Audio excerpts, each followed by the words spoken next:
자, 경사하강법을 실행을 시켰는데 그게 수렴하고 있는지는 어떻게 알 수 있을까요? 다시 말해서 그 비용 함수의 그 글로벌 미니멈 값에 가까워지는 그러한 파라메타들이 찾아지고 있는지를 우리가 확인하는 방법을 말하는 겁니다. 그래서 경사하강법이 잘 실행되고 있는 그런 구현이 어떻게 되고 있는지 그걸 인식하는 방법, 그거를 우리가 공부함으로써 말하자면 이제 좋은 학습률, 알파라고 하는 학습률은 또 어떻게 잘 선택하게 되는지를 그 이유를 또 우리가 알 수 있게 될 겁니다. 자, 그럼 한번 살펴보도록 하겠습니다. 자, 이전에 봤던 경사하강법 규칙을 다시 한번 보여드리고 있습니다. 이 경사하강법은 당연히 두 가지 우리가 주어진 그 파라메타, 그 비용 함수의 크기를 결정하는 파라메타 WJ와 B가 있는데 이것을 각각 현재 있는 값으로부터 말하자면 더하거나 빼주는 그때 중요한 이 파라메타 중에 하나가 알파라는 학습률이죠. 이 학습률은 그 지점에서의 말하자면은 그 비용 값에 그 해당하는 파라메타 방향으로의 미분에다가 곱해지는 이 학습률인데 이 학습률을 어떻게 선택해야 될지가 또 중요한 얘기인데 그 학습률을 선택하는데 기준이 되는 그러한 학습되는 과정을 우리가 판단할 수 있는 그러한 내용에 대해서 또 살펴보도록 하겠습니다. 그라디언트 디센트 알고리즘이 이제 실행될 때 제대로 동작하는지를 판단하는데 사용되는 몇 가지 방법 중에 하나입니다. 아마 이건 저자가 많이 활용하는 방법 중에 하나인 것 같은데요. 우선 우리가 목적이 뭔지를 또 잘 다시 한번 상기시킬 필요가 있습니다.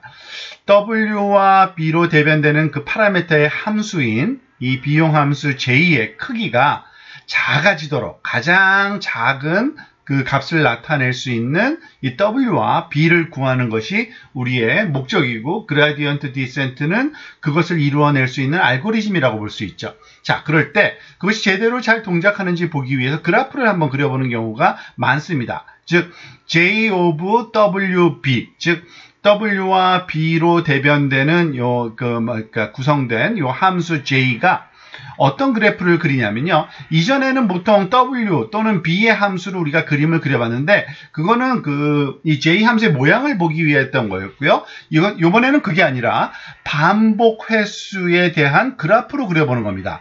즉 지금 보여주고 있는 그래프의 축을 우리가 명확히 알 필요가 있는데요. 수평축이 바로 number of iteration, 즉 그라디언트 디센트로 요 W와 B 파라메타를 계속 변경해 가는데 한 번씩 업데이트 될 때마다 iteration, 반복 횟수가 늘어나는 겁니다. 그리고 그 반복 횟수가 늘어남에 따라서 우리가 원하는 거는 이 J 함수의 크기가, J값, 그 비용값의 크기가 점점 떨어지는, 그러니까 작아져야겠죠. 사실은 여기 보여주고 있는 이 그래프, 지금 여기에 보는 이 검은색 선으로 되어 있는 거 제가 빨간색으로 더 씌우고 있는데 요 그래프가 말하자면은 우리가 지금 찾고자 하는, 살펴보고자 하는 그래프고 이 그래프를 보통 우리가 러닝 커브라고 부릅니다.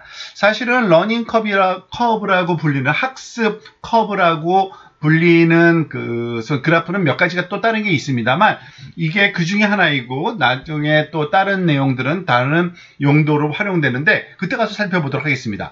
자, 지금 보다시피 점점점 J 비용 값이 반복 횟수가 증가함에 따라서 점점 작아지죠. 이것이 바로 우리가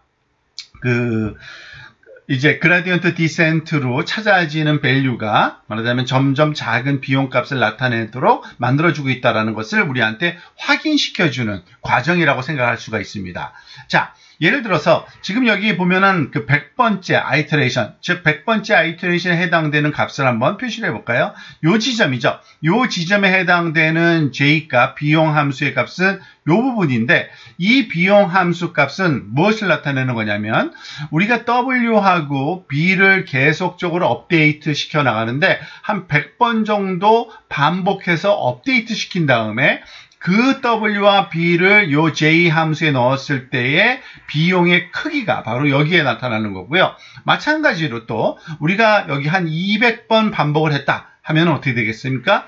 요 똑같은 함수지만 그때 사용된 w하고 b는 이전의 w하고 b가 아니라 한 200번 정도 반복해서 업데이트된 그러한 w와 b를 삽입했을 때, 사용했을 때의 비용값이 요 정도에 해당된다는 거죠. 즉, 이 크기를 보면 이게 줄어들었잖아요. 즉, 이 러닝 커브에서 우리가 살펴봐야 되는 거는 반복을 할 때마다 이 J라는 그 비용값의 크기가 점점 감소하는지 그것을 확인하는 그러한 용도로 활용할 수가 있는 겁니다.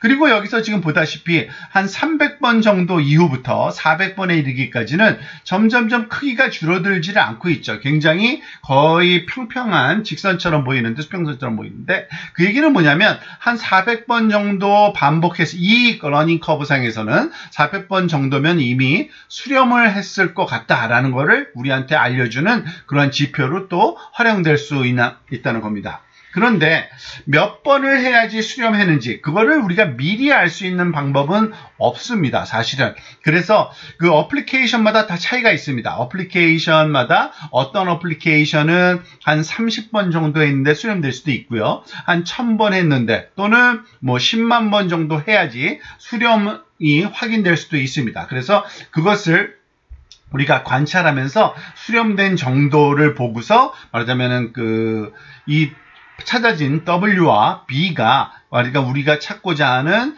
최저점을 나타내는 글로벌 미니멈을 나타내는 W가 B인지를 이 러닝 커브를 통해서 우리가 확인할 수 있게 됩니다.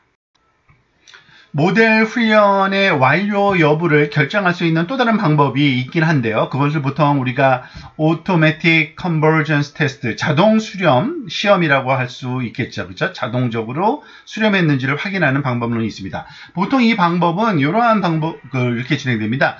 예를 들어서 그 엡실론, 그릭 레터 E라는 엡실론이라는 이 기호를 보통 많이 쓰는데요. 이건 굉장히 작은 숫자를 나타낼 때 수학에서 많이 쓰는 건데, 이 엡실론 값을 10의 마이너스 13승, 3승, 죄송합니다. 10의 마이너스 3승 정도라고 한번 볼까요? 그러니까 0.001이라고 이렇게 한번 놔봅시다. 그런 다음에 이런 엡실론이라는 기준값을 정해놓고서 만약에 이 비용 함수의 말하자면 변화율이 변화되는 정도, 그 반복할 때마다 변화되는 정도가 이 엡실론보다도 더 적게 변화한다. 그런 얘기는 뭐예요? 변화가 거의 없다는 얘기죠. 그럴 경우에는 이제는 수렴됐구나 라고 이렇게 판단하는 그러한 방법을 이런 자동 컨버전스 테스트, 오토매틱 컨버전스 테스트라고 부릅니다. 그런데 사실 이것도 그렇게 쉬운 방법은 아닙니다. 왜냐하면 이 엡실론이라는 값을 임의의 작은 값을 쓰는 경향이 있습니다만 얼마만큼 작은 값을 써야 되는지 그거에 대해서 우리가 합의된 그 사실도 없고 그때그때 따라 좀 다를 수 있기 때문에 이 작은 값의 그 크기를 결정하는 것이 이렇게 쉬운 건 아닙니다. 그래서 우리가 보통 이 정도 됐을 때는 그냥 컨버전스 됐다라고 표현하는 거는 결국엔 글로벌 미니멈 값에 아주 근사했다라고 표현한 건데, 보다 실질적인 방법은 여기 왼쪽에 있는 러닝 커브에서 이 변화가 거의 없는, 즉 아이터레이션에 따른 J 값의 변동이 거의 없는 지점에 이르렀을 때는 이제 우리가 수렴했다라고 보는 게 가장 일반적으로 많이 accept 되는 받아들여지는 방법론이라고 볼 수 있습니다. 자, 이제 학습 곡선 러닝 커브, 지금 보여주고 있는 이 러닝 커브의 모양이 어떤 것인지를 확인했고요. 이러한 것을 우리의 바탕으로 적절한 학습률을 어떻게 선택해야 될지를 또 생각해 보는 비디오를 다음 렉처에서 살펴보도록 하겠습니다.